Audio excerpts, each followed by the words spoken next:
Planning and construction లో కూడా ఇవే కనిపించాయి. Of the Medigadda, Annaram and Sundilla barrage, 3 బ్యారేజీల్లో కనిపించింది ఇదే. The very first executive summary lo the commission of inquiry led by PC Ghosh was appointed to investigate allegations of negligence, irregularities in planning, designing and construction of the Medigadda, Sundilla and Annaram of the Kaleshwaram project, including financial irregularities. ఆర్థికపరమైనటువంటి కొన్ని irregularities కూడా ఉన్నాయట, ఆర్థికపరమైనటువంటి కొన్ని తప్పిదాలు కూడా ఉన్నాయట. Contract execution, contract సంస్థ కట్టబెట్టే దాంట్లో కూడా ఈ యొక్క తప్పిదాలు ఉన్నాయట. ఆపరేషన్ అండ్ మెయింటెనెన్స్ లో కూడా లోపాలు ఉన్నాయట.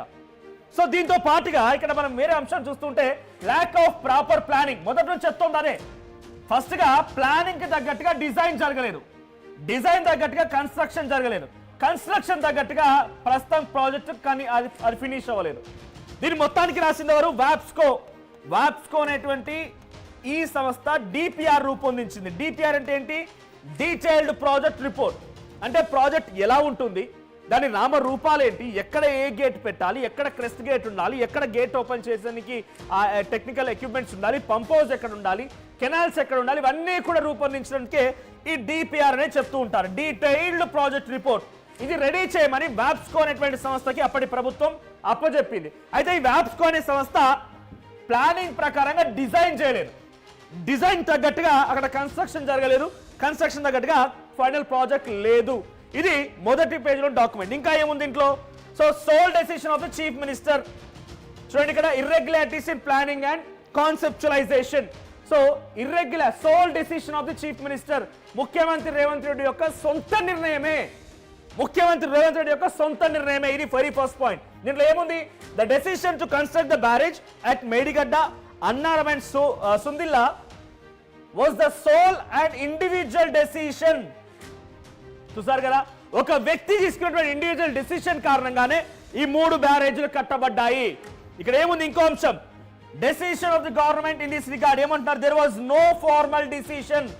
ఫార్మల్ గా ప్రభుత్వం అంటే మరి కేసీఆర్ ప్రభుత్వం వేరు అంటే డెఫినెట్ గా కేసీఆర్ ముఖ్యమంత్రి, ఆయన ఒక్కడే ప్రభుత్వం కాదు. కేసీఆర్ తో పాటు ఉన్నటువంటి అధికారులు, ఇరిగేషన్ శాఖ అధికారులు, ఇరిగేషన్ మినిస్టరు, ఆర్థిక శాఖ అధికారులు, ఆర్థిక శాఖ మంత్రి, మిగిలినటువంటి కేబినెట్ మంత్రులు, ఎమ్మెల్యేలు అంతా కలగలిపితేనే ప్రభుత్వం. ఇక్కడ ఏముంది?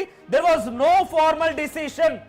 మంత్రివర్గ భేటీ జరిపి, మంత్రివర్గంలో చర్చించి, ప్రజాప్రతినిధులతో మాట్లాడి ఒక ఫార్మల్ డెసిషన్ అయితే కాదు. It was a sole and individual decision of the minister. ఎప్పుడు ముఖ్యమంత్రి the then, KCR the then chief minister KCR ఒక ఇండివిజువల్ నిర్ణయమే. తర్వాత suppression of the experts report ని సప్రెస్ చేశారంటే అనగదొక్కారట. ఎక్స్పర్ట్స్ ఇచ్చేటువంటి నివేదిక అనగదొక్కారట. దీంట్లో ఏముంది? An expert committee constituted GO number 28 dated 2015లో ఒక ఎక్స్పర్ట్ కమిటీ వేశారు. ఆ ఎక్స్పర్ట్ కమిటీ నివేదికని రిజెక్ట్ చేశారు, కొట్టి పారేశారు. రిజెక్టెడ్, ఇక్కడ కనబడుతుంది కదా, rejected.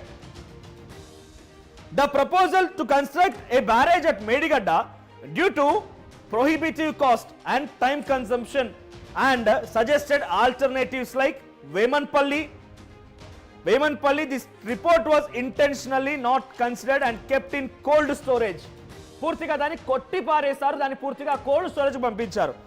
Then chief minister and ministers of irrigation, chief minister సంబంధించినటువంటి ఆ తర్వాత ఇరిగేషన్ శాఖకు సంబంధించినటువంటి అధికారులతోని తప్పిదాల కారణంగా పంపించారు. ఏమని చెప్తున్నాడు ఇక్కడ అంటే, the proposal to construct a barrage at Medigadda due to prohibitive cost and time consumption suggested alternative. ఇక్కడ మేడిగడ్డ దగ్గర కాకుండా వేమనపల్లి దగ్గర కన్స్ట్రక్షన్ చేయమని అప్పుడు ఒక రిపోర్ట్ సజెస్ట్ చేసిందట ఎక్స్పర్ట్స్ కమిటీ.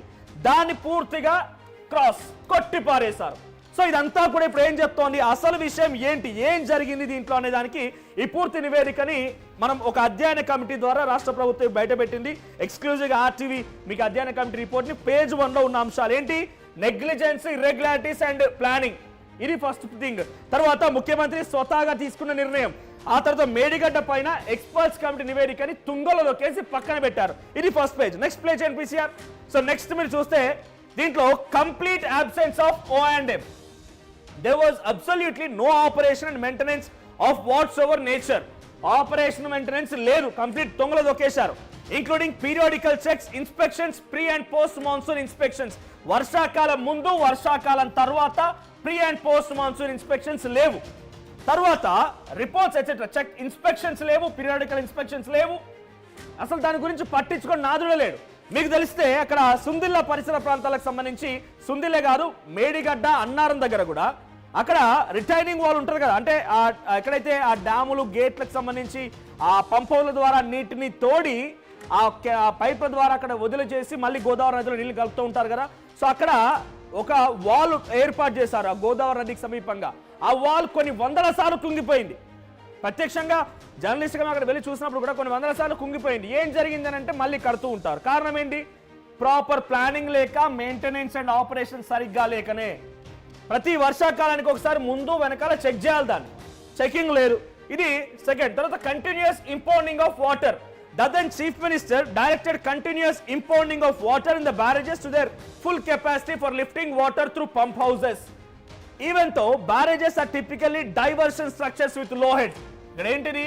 డైవర్షన్ స్ట్రక్చర్స్ అంటే ఇక్కడ అన్నారం సుందిల్లా సంబంధించి ఉదాహరణ తీసుకుంటే ఒక గోదావరి రివర్ అనుకుంటే, ఇది Godavari river.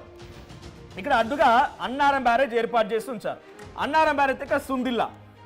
So Annaram barrage నుంచి వాటర్ ఇక్కడ వెనక్కి తగిలిన తర్వాత ఇది గ్రావిటీ కెనాల్, ఇక్కడ పంప్ హౌస్ ఉంటుంది. పంప్ హౌస్ నుంచి తీసుకొచ్చి మళ్ళీ ఇక్కడ పోస్తారు.